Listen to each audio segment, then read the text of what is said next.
Hi, this is Jen from Welsh Made Easy with JenX, learner helping learners, talking to you who are curious about Welsh, the Welsh language, the country, Cymraeg, the language. Here I've got a special guest. We've got Dr. Wyn Thomas, who has written a book on the incident at Tryweryn.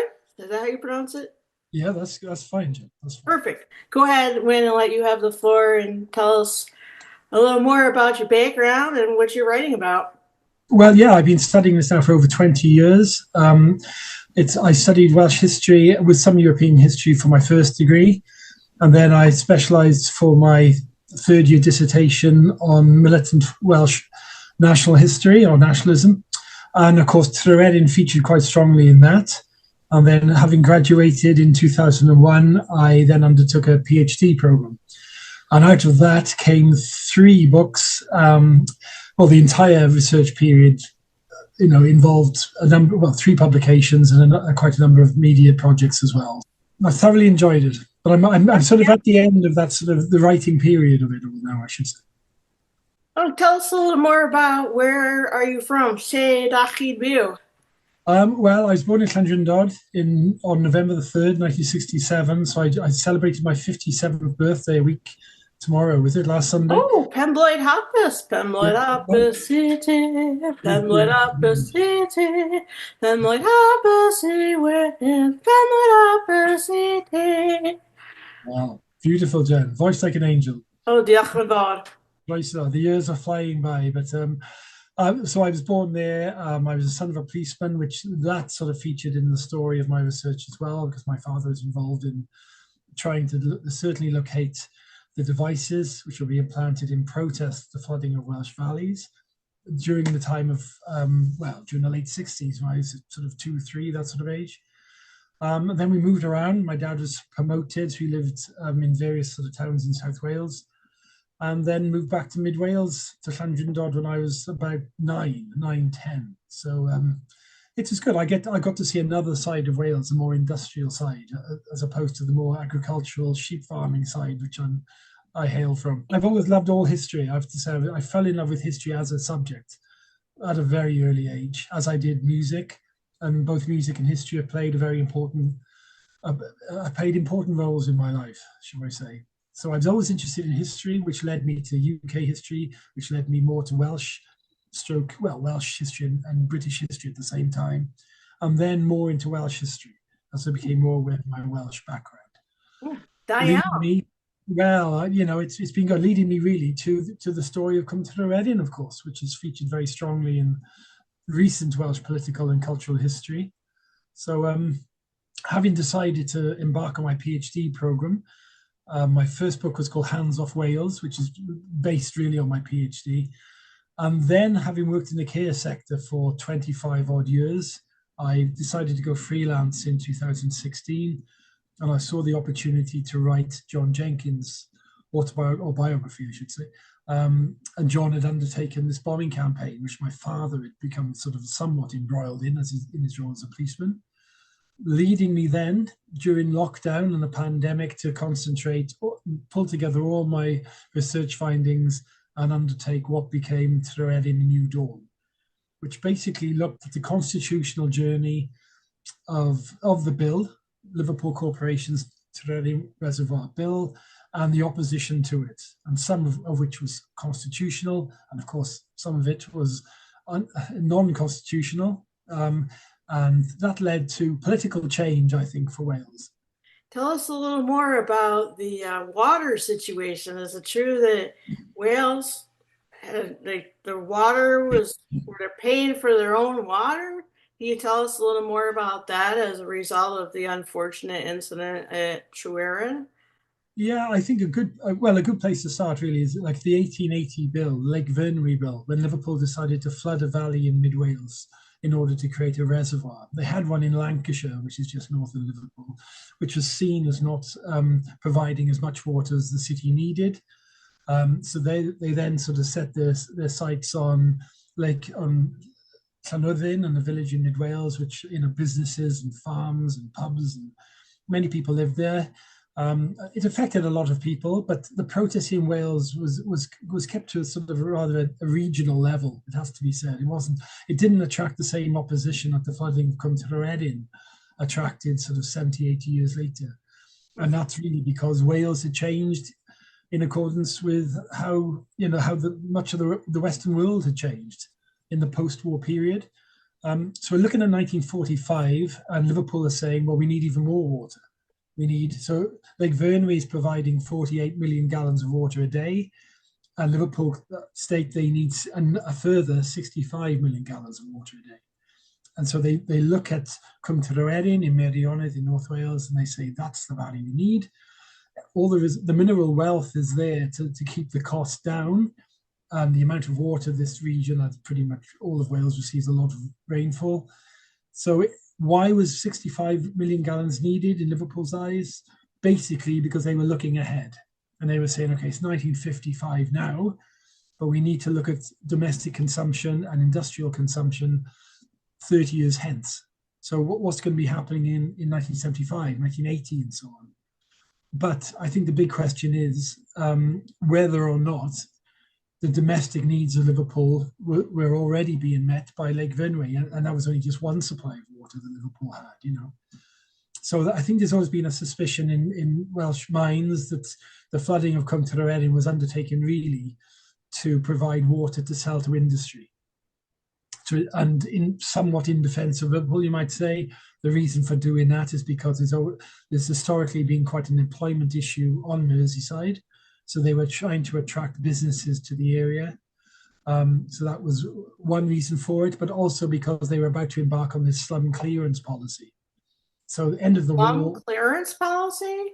Yeah, well, there's an awful slum housing issue in Liverpool, down by the river, by the Mersey.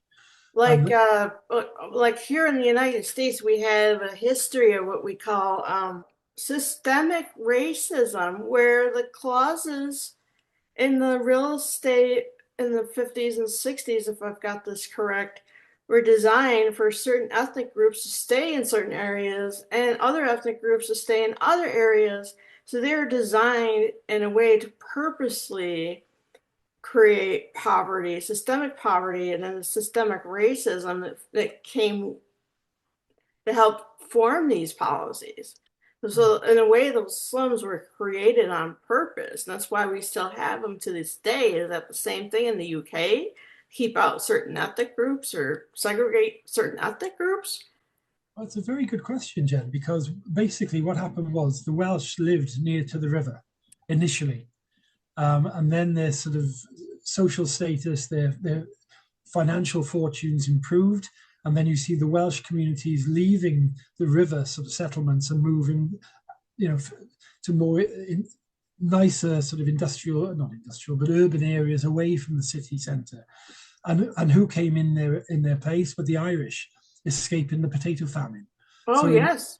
So the 1850s, you see the Irish arriving in Liverpool and moving into the properties that appear to have once been inhabited by the Welsh community predominantly. So the Irish then are living in housing which is not being sort of invested in. The quality is deteriorating maintained either. Year on year. Sorry? Kind of like how the United States treats the poor to this day and the disabled to this day. There seems to be this constant tug of war. And a lot of it's about money and control, and they use racism as a way to control groups that disagree with them instead of trying to find their commonalities. Yeah, well, I'm not sure it was deliberately racist as such. It was just the fact that they moved there because it was more affordable and they were available. So I think like the Irish escaping the potato famine were impoverished anyway. There wasn't a great deal. So they're arriving and staying in these big houses, which they would have been on the docks. But then you had sort of, because of, birth control and one reason or another, you had big, large Irish families living in rooms with very little money coming in. Right. And so they took the opportunity just to find a way to keep their families alive and feed their families. And unfortunately, those buildings were not maintained because, was it imperialism or? I don't think it's that as such, Jen. I think it's more the fact that there were some. I mean, to be fair, the Irish escaped, Ireland and the reasons for poverty and moved to England, or not just England, obviously, throughout the UK, but they settled in Liverpool. That's why there is such a thriving Irish Liverpool community there today, as there is a Welsh Liverpool community. So I think it was a question really of finance. I don't think they were given much of a leg up. Shall we say, because Fortunately, now. where in Britain was there? We're talking before the arrival of the National Health Service and so on. True, true. Now, So did the Welsh have a big hand in creating the National Health Service? I've heard that rumor. I didn't know if it was true. Yeah, and Iden Bevan, was a central, played a central role in that. He'd had experiences of working in the mines and seeing how this could be feasible. You have a policy where a certain amount of your income goes to supporting the local doctor and so on. So it was seen at a local level in Tredegar as being successful. So then he introduced that in this new Jerusalem attitude, which came out of the July 1945 election. But up in Liverpool, Liverpool City Council is also considering ways of improving, the city's infrastructure and improving its housing. So it undertakes this housing redevelopment program, really, whereby people, predominantly the Irish community, as I say, who are living in the docks, in these houses near to the docks. Well, slum clearance policy, not just happening in Liverpool, it's happening in Glasgow, it's happening across the UK, where you knock down inferior housing and then you relocate people to move further away from the city centre. So they needed a lot of money for that. So, what is a good way to receive income? Well, to sell water to neighbouring authorities. So Liverpool then look at Tryweryn and say, right, we need to do this. From their point of view, we can sell, water at a huge profit, although the profit takes a long time to come through because of the expense of constructing a reservoir. So they're long-term policies in one sense, but nonetheless, that's what Liverpool City Council is thinking. So this has been a big focus of the Yes Cymru movement, the Welsh independence movement. And I might have this wrong, I'm not great at paraphrasing, but is it because it's seen as an act of oppression against the Welsh? I mean, they're taking their water and then billing them for it. Is that correct? Or I think what it did, I think it's a way of looking at it. But I think what you have to look at it in terms of, I think the flooding of Cymru Fyw exemplified really Wales's vulnerability, politically and culturally. And the reason I say that, because this bill goes through Parliament. The crucial second reading of the bill occurs on the 3rd of July 1957. 166 votes to 117, majority of 49, which isn't huge. But there are 36 Welsh MPs at the time, and 24 vote in opposition. The rest either abstain or they stay away. But why is the bill passed? So you could say that not one of these 36 MPs votes in favour, Welsh MPs, and yet the bill is passed anyway. Well, it's passed because there are more English MPs than there are Welsh MPs, and for one reason or another, they support Liverpool in successfully passing through this bill.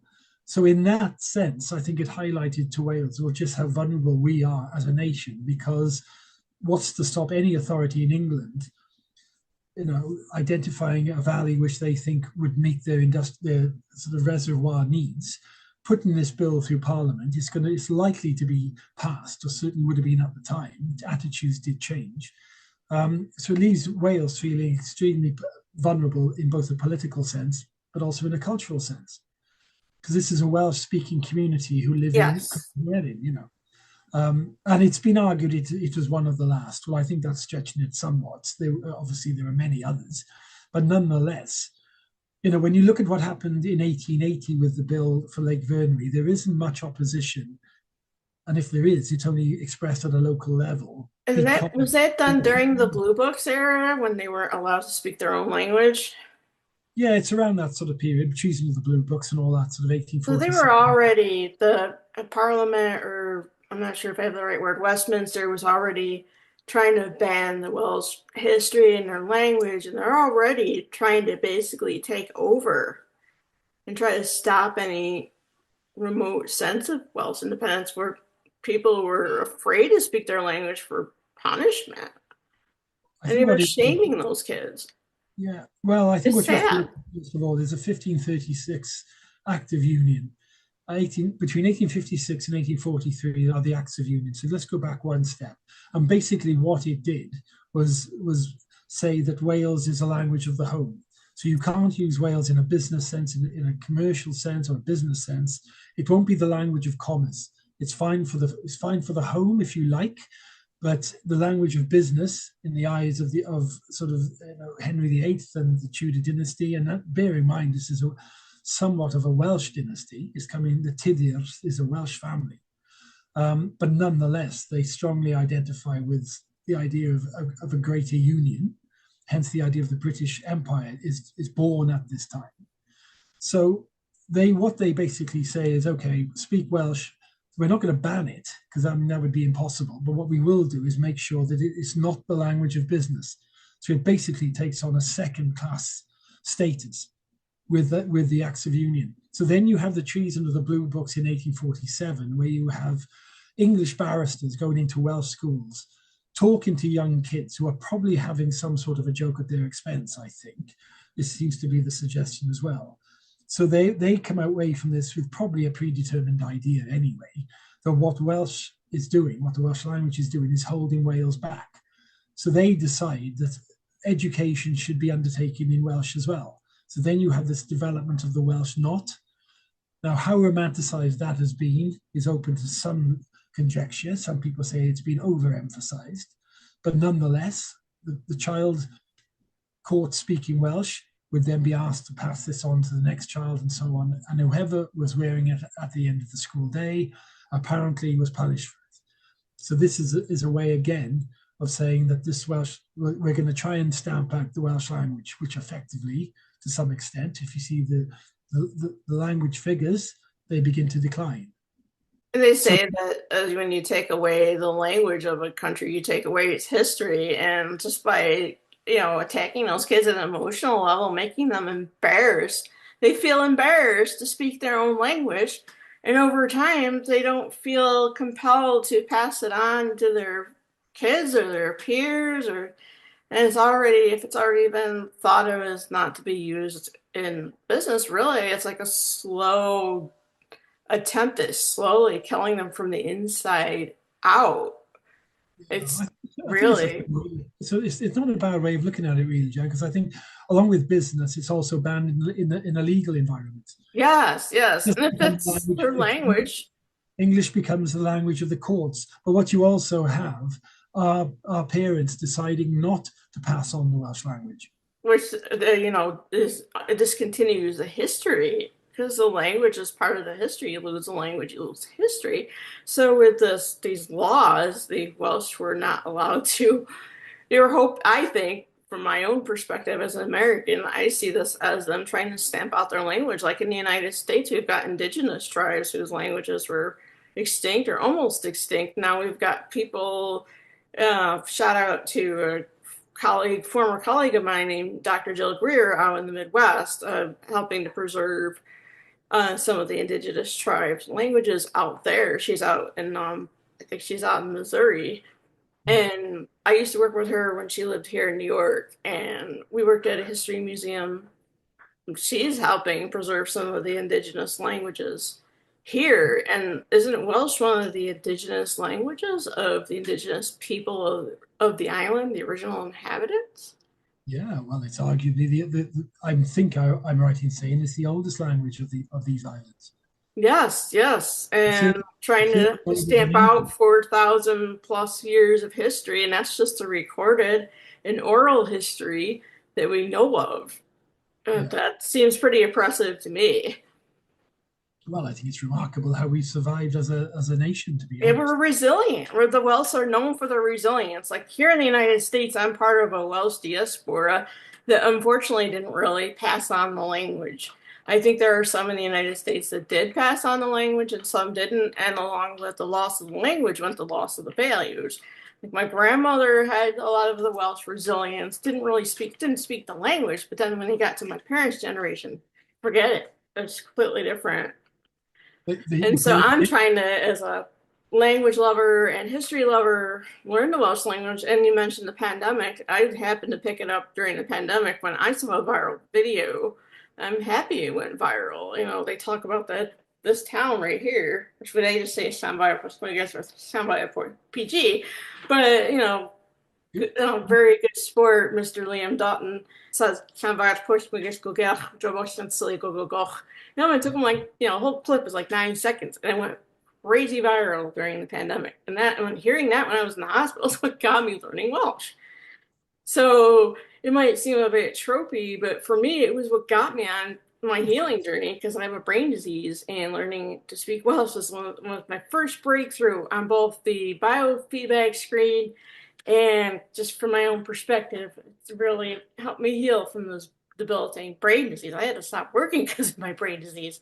So I'm slowly hoping to reinvent myself so I can, work full time and get independent. But conducting interviews like these really helps because it helps bring attention to the language. It's a passion of mine and the history of the Welsh. And you speak a little bit, right? Yeah, not as much as I should, though. I mean, I was born, as I say, Llandrindod. Llandrindod, say yn Gymru. Yeah, Ydy. Oh, Caroll Cymru, mid oh, Wales. Canol. Yeah, there wasn't much Welsh when Kind I of was near Machynlleth. Machynlleth. Yeah, not that far from Machynlleth. Oh, okay. I would love to see Machynlleth. It looks Yeah, like a cool place. That and Aberystwyth. Aberystwyth, yeah. There's a lot of first language Welsh speakers up and on this mountain. Oh yeah, In well, Northern Wales, all over Wales. I don't know if you've seen my article on Bylines.Cymru. I wanted to get the word out that if you were to travel to Wales and you have trouble finding somebody to speak with, sometimes it's because they don't know the language. Sometimes they're not feeling good. It's just like anything else in life. They might need a minute to convert in their mind, switch from English to Welsh. Or like one lady was hard of hearing. But sometimes in the smaller percentage communities, like Colwyn Bay, you've been to Colwyn Bay? yeah. Sometimes there's people that want to speak the language so badly. If they see somebody wearing their Dysgwr lanyard, I speak Welsh lanyard, they'll come right up to you because they're dying for somebody to speak to. This one lady was almost gave me a push. You gave a talk at the North American Festival of Wales in this year, 2024, right? Yeah, well, I gave four seminars, two subjects, one on Tryweryn and the Cymru Dam, the Saesneg tribe, and how Tryweryn sort of affected Wales and the UK recent political history of the United Kingdom, leading to the Assembly and the Senedd, of course, I would argue, but also the impact on the creation of the Cymru Dam on the Saesneg tribe. And they don't appear to have developed in quite as successfully as perhaps Wales has done in consequence of the following of Tryweryn. My other lecture looked at the investiture and the protests undertaken by Miliad Diffyn Cymru and the bombing campaign and so on. Mm. But America was brilliant. I loved Pittsburgh and I loved Manhattan. I thought it was just. You spent some time in the city of Aberystwyth, right? Yeah. Oh yeah. Who's your favorite Beatle? Oh, it's got to be John, hasn't it? John. I'll never forget when he died. He was killed. I heard my mother crying, and I was like 3 years old, and I didn't understand it. But as an adult, obviously, I do. I read somewhere on a documentary, or maybe I saw it in a video, that John had the demo for Walking on Thin Ice in his coat pocket the day he got shot and killed by someone who will not be named. And so, I mean, my impression as a musician and singer is that they were writing that about the stalker because he was stalking a person who will forever remain nameless in my mind, Indeed. was stalking them for quite some time, and the United States does not have strong protection against stalkers, unfortunately. It still doesn't. And so when celebrities say, "Hey, I'm being stalked," cops really don't do anything about it. I have a friend who's being stalked in another state, and it's been going on for 3 years, and she's still being stalked. So I kind of wonder if that was talking about the stalker and saying, I'm just gonna go out and live my life. I don't care what you do. But you're a Beatles fan, and I just wanted to mention that. And did you get to see Yeah. the Imagine circle? Yes, I did. Yeah, we went over Nice, there. nice, yeah. And strawberry Yeah, fields. yeah. Well, I was there. The first time I went to Manhattan was in February 97, 98, I should say. And it was great to go back. And I took my wife this time, and it was just lovely. Manhattan's just a special city, I think. Talk about a little bit about like Welsh invisibility. Like here in the United States, most people don't even know, couldn't find Wales on a map if they've even heard of it. You don't even see a book out for Wales in the travel section. If you're lucky, there might be one here and there. Like talk about invisibility. And do people know where Wales is? I Maybe could it's be, different in the UK, but yeah. I don't know. I mean, that could have something to do with our inherent shyness, Jen. I think I we, think so too. And look what you guys have been through. yeah. Well, I was talking to somebody at the North American Festival of Wales, and we both agreed that the Irish are better at selling themselves around the world Yes. than And the what Welsh. is behind it, do you think? Is it because you don't want tourism, or are you just been oppressed for so long you don't know what to do, or I bit think of it could be both? one thing. I think most people I come across, I would say there's a general intelligence I find with most Welsh people, and I think there's a general shyness with most Welsh people that I don't find necessarily in other groups in quite the same way, perhaps. And maybe that's historic, maybe that's just geographical, where we come from an agricultural sort of rural environment, essentially. Maybe that's part of it.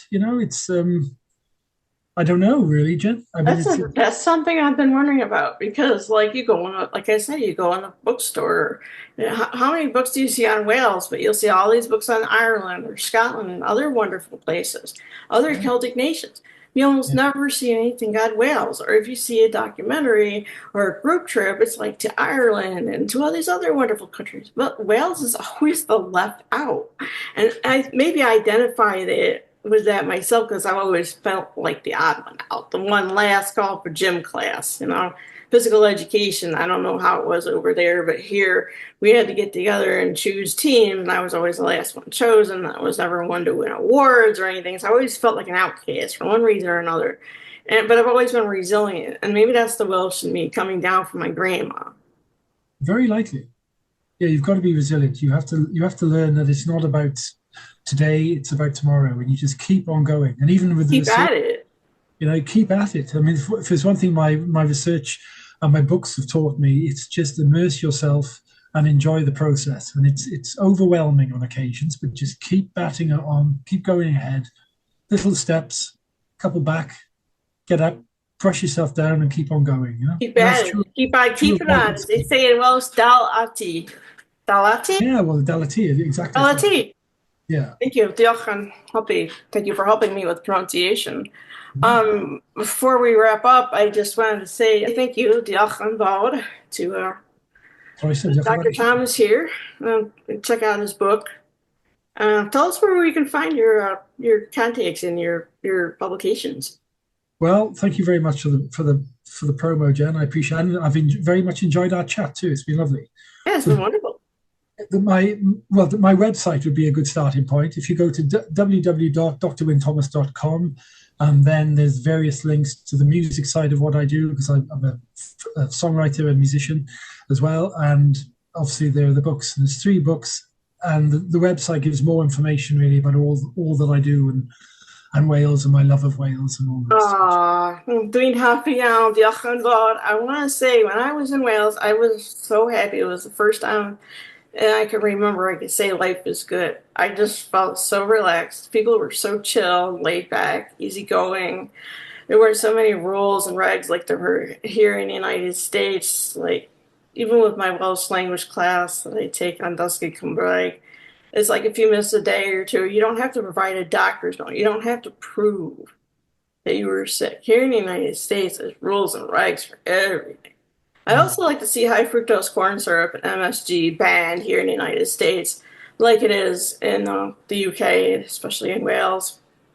I'd like to see a lot of us learn from the Welsh. I think we can learn a lot from the Welsh, and that's why I thank you for, chatting with me. And I want people to know the history of Wales. I want people to know what you're not taught in school here in the United States and what you don't see on TV or hear on social media. I want people to hear the unheard stories, the untold, the stories that, just raw truth.